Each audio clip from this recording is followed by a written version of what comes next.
Okay, the two products we're going to be looking at today are the AmpKit iPhone app and the LiNK guitar interface hardware from Agile Partners. If you play guitar and you own an iPhone, you're probably already familiar with Agile because they're the developers of the tremendously popular Tab Toolkit and Guitar Toolkit applications. This time they've partnered with Peavey Electronics to create the combined app plus hardware solution for the iPhone and iPad.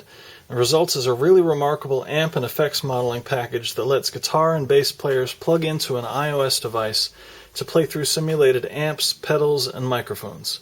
The best part is you can even record the results right within the app.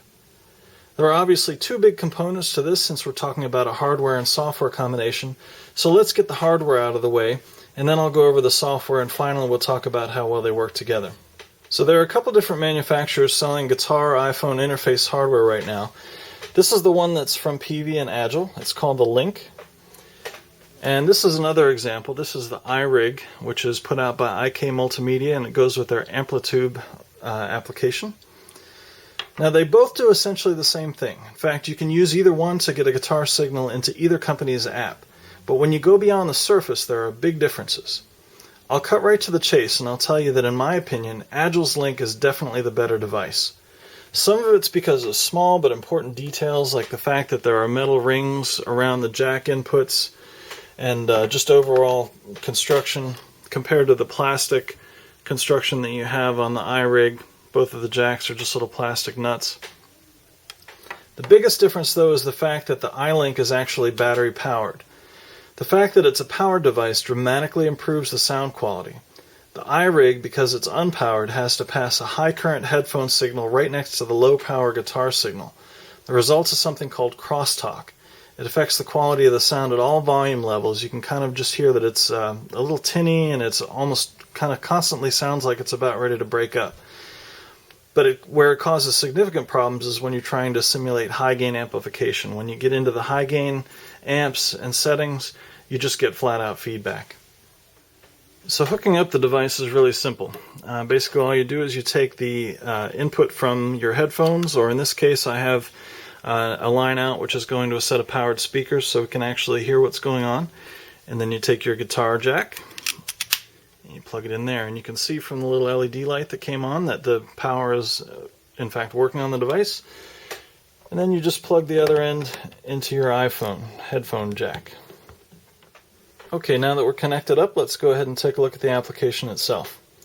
And we'll start with the boring stuff, like the help files. Now, unlike a lot of applications that you find in the App Store, AmpKit really has a very detailed help section with plenty of information about using the app.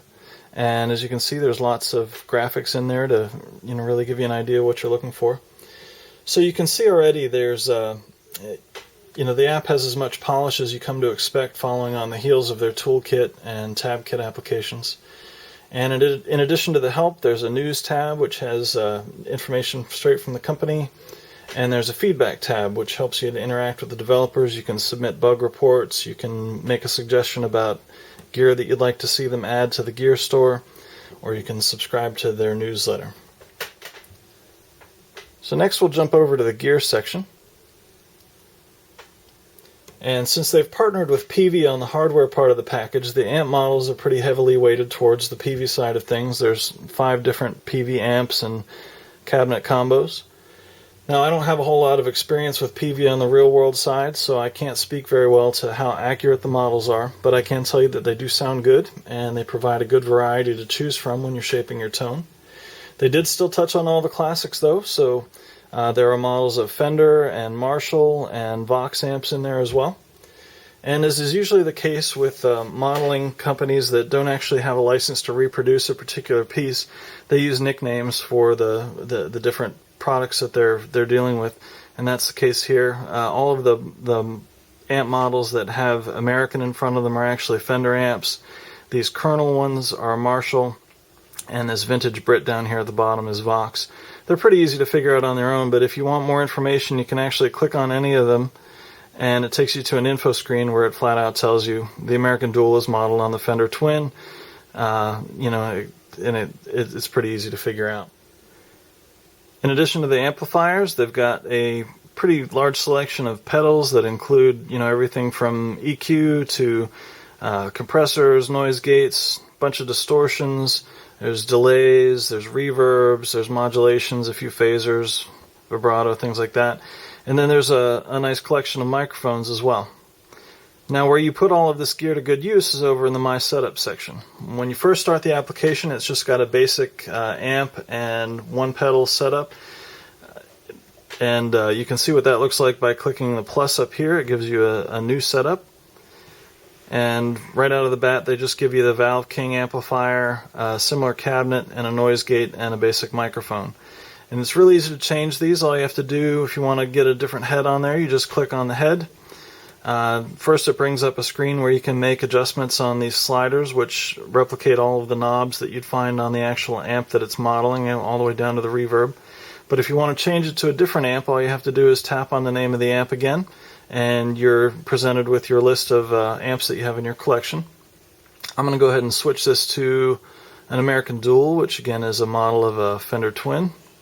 So we'll go back here, and I'm going to adjust the settings a little bit. I like to scoop the mids on my amp, so I'm going to put that down to about 2. And then we'll go back here, and since we're modeling a Fender Twin, I'd like the cabinet to be appropriate too, so I'm going to go up and I'm going to pick a 2x12 American Twin.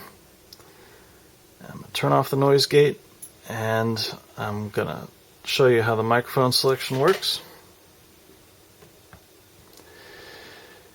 Now this is just the same. If you want to switch the microphone, you click through the different selections that you've got. I'm going to leave it on a SM57 because I think that's a pretty good basic choice. One very nice thing too is that on the microphone selection, you have a choice of either having it be an on-axis mic or an off-axis mic, and that makes a big difference in the sound that you get out of it. So definitely play around with that when you're creating your own setups. So adding pedals is just as easy. You've got 2 buttons on here. One of them has a little plus on it, so if you click that, again, it brings you to your collection of pedals. I'm going to go ahead and add this 11izer, which is a Tube Screamer model, and just like the amp, you can adjust the settings with sliders that represent the knobs that you'd find on the actual pedal. I'm going to turn the gain down a little bit. And let's go ahead and add a little bit of reverb onto this. We'll use the Echoology. Now there doesn't seem to be any limit to how many pedals you can have in an effects chain. I've only got 3 in this one, but you can see if I switch back over to this one, I've got about 7 or 8. And I've created setups where I had 13 or 14 pedals in a line. And even though there doesn't seem to be a physical limit, the developer did mention to me that the iPhone 4's processor could easily handle 11 or 12 pedals in the chain without any problem. So I kind of take that as anecdotal evidence that you probably shouldn't add many more than that.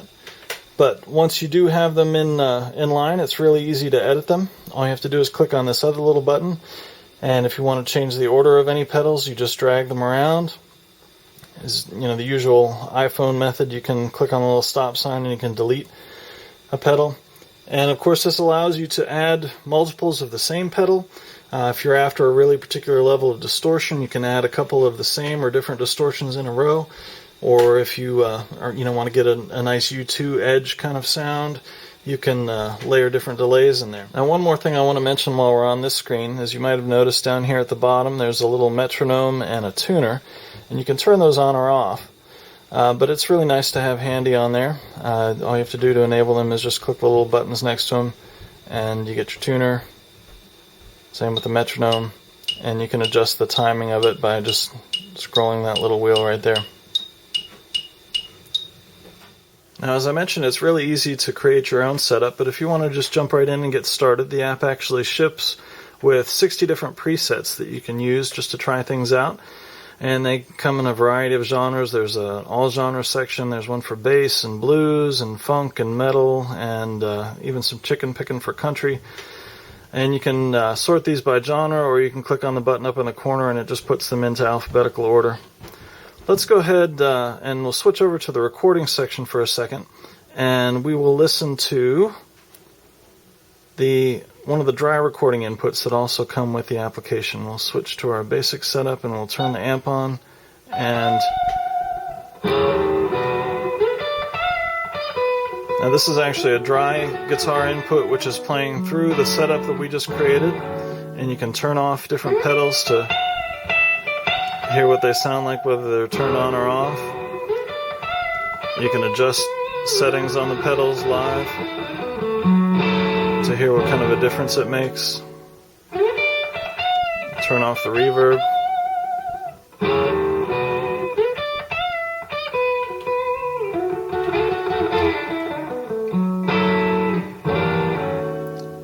Let's stop this one for a second, and we will actually go back and we'll switch over to one of the presets, which is for playing funk music. It's got a little compressor and a phaser on it. Now we'll switch back to recordings. We'll do this funk rhythm.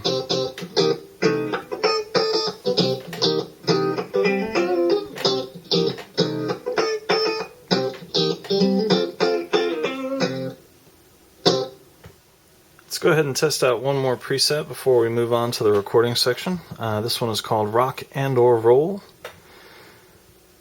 It's more of a Marshall amp. It's got a compressor and a nice distortion on there. And we will go back, and they've got a rock rhythm dry recording input.